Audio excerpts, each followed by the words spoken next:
Hello అండి.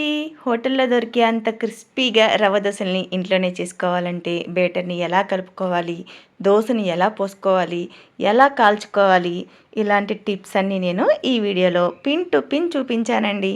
దీనికి కాంబినేషన్‌గా ఆనియన్ టమాటా చట్నీని కూడా చేసి చూపించాను. టేస్ట్ అయితే వీటి కాంబినేషన్ అద్దిరిపోతుందండి. వీడియోలో నేను చూపించిన కొలతలతో పిండిని కలుపుకొని దోసలు పోసుకున్నారంటే చూసారా ఎంత క్రిస్పీగా దోసలు అనేది వచ్చాయో. ఇలాంటి క్రిస్పీ దోసలు మీరు కూడా ఇంట్లోనే అప్పటికప్పుడు వేసుకోవాలి అంటే వీడియోని ఎక్కడ స్కిప్ చేయకుండా ఎండ్ వరకు చూసేయండి. నేను మీ Janu, welcome to Janu's kitchen world. ఈ రెసిపీ కోసం ముందుగా ఒక మిక్సింగ్ బౌల్ తీసుకొని 1 కప్పు వరకు బొంబాయి రవ్వని యాడ్ చేసుకోండి. అదే కప్పుతో 1 కప్పు వరకు బియ్యం పిండి, పావు కప్పు వరకు గోధుమ పిండిని యాడ్ చేసుకోండి. ఈ గోధుమ పిండి ప్లేస్లో మైదా పిండి అయినా యాడ్ చేసుకోవచ్చు. మనం ఇంట్లో చేసుకుంటున్నాం కాబట్టి గోధుమ పిండిని యాడ్ చేసుకోండి. ఇందులో టేస్ట్కి తగినట్లుగా ఒక చిన్న స్పూన్ వరకు ఉప్పు, అర స్పూన్ వరకు జీలకర్ర, పావు స్పూన్ వరకు మిరియాల పొడిని యాడ్ చేయండి. ఒక చిన్న సైజు ఉల్లిపాయని సన్నగా కట్ చేసి ఈ విధంగా నలిపి యాడ్ చేయండి. ఇందులోనే ఒక పచ్చిమిర్చిని కూడా సన్నగా కట్ చేసి యాడ్ చేసుకోండి. కొత్తిమీర, కరివేపాకు కూడా వీలైనంత సన్నగా కట్ చేసుకొని దీంట్లోకి యాడ్ చేసేయండి. అరంగుళం పొడవున్న అల్లం ముక్కని కూడా ఈ విధంగా సన్నగా తురుముకొని యాడ్ చేసుకోండి. మీరు ముక్కలుగా యాడ్ చేసుకునే కంటే ఈ విధంగా తురుముకొని యాడ్ చేసుకుంటే అల్లం ఫ్లేవర్ అనేది చాలా బాగా తెలుస్తుంది. ఇందులోకి కొద్ది కొద్దిగా వాటర్ని కూడా యాడ్ చేసుకుంటూ పిండిని ముందు ఎక్కడ ఉండలు అనేది ఫామ్ అవ్వకుండా ఈ విధంగా కొంచెం గట్టిగానే కలుపుకోండి. ఎక్కడ ఉండలు అనేది లేవు అని కన్ఫర్మ్ చేసుకున్న తర్వాత ఇప్పుడు ఇంకొన్ని వాటర్ని యాడ్ చేయండి. ఈ పిండి మొత్తానికి సుమారుగా ఒక 4 కప్పుల వరకు వాటర్ పడతాయండి. దోశలు అనేది మంచి కలర్లో రావడం కోసం ఇక్కడ ఒక అర స్పూన్ వరకు పంచదారని యాడ్ చేయండి. హోటల్లో దోశలు అంత మంచి కలర్లో రావడానికి వాళ్ళు చేసే సీక్రెట్ టిప్ ఇదేనండి. ఇందులోకి ఇంకొద్దిగా వాటర్ని యాడ్ చేసుకుని పిండిని పల్చగా కలుపుకోండి. ఇందులోకి నేను మొత్తం 4 కప్పుల వరకు వాటర్ని యూజ్ చేశానండి. ఈ పిండిలో వేసుకున్న రవ్వ నానేంత వరకు ఒక 10 నిమిషాల పాటు పక్కన పెట్టేసుకుందాం. ఈ రవ్వ నానేలోపు మనం చట్నీ కోసం స్టవ్ వెలిగించుకొని ప్యాన్ని పొయ్యి మీద పెట్టి ఒక టీ స్పూన్ వరకు ఆయిల్ని వేసుకోండి. ఆయిల్ కాస్త హీట్ అయిన తర్వాత ఒక టేబుల్ స్పూన్ వరకు పచ్చిశనగపప్పు, ఒక అంగుళం పొడవున్న అల్లాన్ని ముక్కలుగా కట్ చేసి యాడ్ చేసుకోండి. పచ్చిశనగపప్పు కాస్త ఫ్రై అయిన తర్వాత ఒక టేబుల్ స్పూన్ ధనియాలను కూడా యాడ్ చేసుకోండి. ఫ్లేమ్ని మీడియంలోనే ఉంచుకొని వీటిని ఈ విధంగా మంచి కలర్ వచ్చేంత వరకు ఫ్రై చేసుకోండి. ఇవి ఫ్రై అయిన తర్వాత ఒక పెద్ద సైజు ఉల్లిపాయని ముక్కలుగా కట్ చేసి యాడ్ చేసేయండి.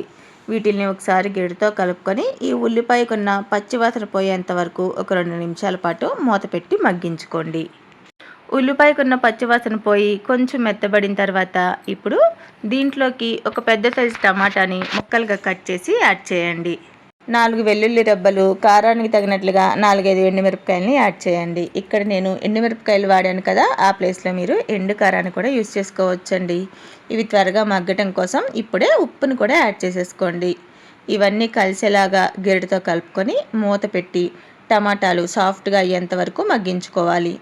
టమాటాలు బాగా మగ్గి కాస్తంత సాఫ్ట్గా అయిన తర్వాత ఇందులోకి ఒక రెమ్మ చింతపండును కూడా యాడ్ చేసుకోండి. ఇలా చింతపండు యాడ్ చేసుకోవడం వల్ల మనకి ఫ్లేవర్స్ అనేవి బ్యాలెన్స్ అయ్యి టేస్ట్ అనేది చాలా బాగుంటుందండి. టమాటా ఈ విధంగా పూర్తిగా మగ్గిపోయిన తర్వాత స్టవ్ ఆఫ్ చేసి చల్లారబెట్టుకొని ఒక మిక్సీ జార్లోకి ఈ ఇంగ్రీడియంట్స్ అన్నీ యాడ్ చేసేసుకోండి. ఒక స్పూన్ జీలకర్రను కూడా యాడ్ చేసుకొని మన చట్నీ కన్సిస్టెన్సీకి తగినట్లుగా కొద్ది కొద్దిగా వాటర్ని పోసుకుంటూ ఈ విధంగా వీలైనంత మెత్తగా మిక్సీ పట్టుకోండి. మనకి చట్నీ అనేది రెడీ అయిపోయిందండి. ఇప్పుడు ఈ చట్నీని ఒక మిక్సింగ్ బౌల్లోకి ట్రాన్స్ఫర్ చేసేయండి. మీకు చట్నీ ఇంకాస్త పలచగా కావాలి అనుకుంటే ఇంకొద్దిగా వాటర్ని యాడ్ చేసుకొని కన్సిస్టెన్సీని అడ్జస్ట్ చేసుకోండి. ఉప్పు కూడా ఒకసారి చెక్ చేసుకొని అవసరం అనుకుంటే యాడ్ చేసుకోండి. ఈ చట్నీకి తాలింపు పెట్టుకుంటే మనకి చట్నీ అనేది రెడీ అయిపోతుందండి.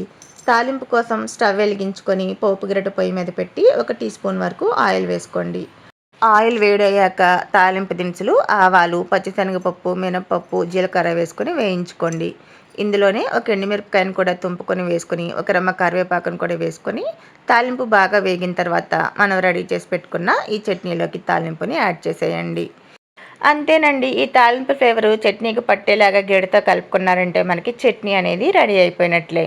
ఇప్పుడు మనకి చట్నీ కూడా రెడీ అయిపోయింది కదా, ఈలోపు మనకి పిండి కూడా చక్కగా నానిపోయి ఉంటుంది. రవ్వ దోసలకి పిండి కన్సిస్టెన్సీ అనేది చాలా ఇంపార్టెంట్ అండి. పిండిని ఒకసారి ఈ విధంగా కింద నుంచి కలుపుకొని మనకి గెరిటతో పిండి పైనుంచి కిందకి ఈ విధంగా వేస్తే పిండి అనేది గెరిటకి పట్టకూడదు. అలా ఉంటే మనకి కన్సిస్టెన్సీ అనేది పర్ఫెక్ట్గా ఉన్నట్టు. చూడండి, పిండి పైనుంచి కిందకి ఈ విధంగా వేస్తూ ఉంటే నాకు గెరిటకి ఎక్కడ పిండి అనేది అతుక్కోలేదు. ఈ విధంగా కన్సిస్టెన్సీ ఉండాలి. ఇప్పుడు దోశ పోసుకోవడం కోసం స్టవ్ వెలిగించుకొని ప్యాన్ని పొయ్యి మీద పెట్టుకోండి. ప్యాన్ బాగా హీట్ అయిన తర్వాత ప్యాన్ మీద కొద్దిగా వాటర్ని స్ప్రింకిల్ చేసి ఈ విధంగా ఒక టిష్యూ పేపర్తో కానీ కాటన్ క్లాత్తో కానీ తుడిచేసి హీట్ని అడ్జస్ట్ చేయండి. ఇప్పుడు దీని మీద లైట్గా ఈ విధంగా ఆయిల్ని స్ప్రెడ్ చేసుకొని ఉల్లిపాయ, పచ్చిమిర్చి, కరివేపాకు, కొత్తిమీర ముక్కల్ని ఈ విధంగా కొద్దిగా స్ప్రింకిల్ చేసుకోండి. పిండి అడుగు నుంచి కలుపుకొని ముందుగా ఆ పిండిని ప్యాన్కి అంచుల వెంబడి పోసుకోండి. ఆ తర్వాత వీడియో క్లిప్లో చూపిస్తున్నట్లుగా ఈ విధంగా ప్యాన్ మధ్యలో పోసుకోవాలి. దోశ పోసేటప్పుడు హై ఫ్లేమ్లో పెట్టుకుని దోశ పోసుకొని దోశ పోయడం అయిన తర్వాత మీడియం టు హైలోకి అడ్జస్ట్ చేసుకుంటూ దోశను కాల్చుకోవాలి. దోశ మీద తడంతా ఆరిపోయిన తర్వాత అంచుల వెంబడి దోశ పైన కూడా ఆయిల్ని స్ప్రెడ్ చేసుకొని దోశ అన్ని వైపులా మంట సమానంగా తగిలేలాగా ఈ విధంగా దోశ ప్యాన్ని అడ్జస్ట్ చేసుకుంటూ మంచి కలర్ వచ్చేంత వరకు దోశని కాల్చుకోవాలండి. స్టవ్ ఫ్లేమ్ని మీడియం టు హైలోకి అడ్జస్ట్ చేసుకుంటూ మంట సమానంగా స్ప్రెడ్ అయ్యేలాగా అన్ని వైపులా క్రిస్పీగా దోశ కాలేంత వరకు కాల్చుకోవాలి. ఇలా కాల్చుకున్న ఈ దోశని ప్యాన్ నుంచి సపరేట్ చేసుకొని తీసుకొని సర్వ్ చేసుకోవడమేనండి.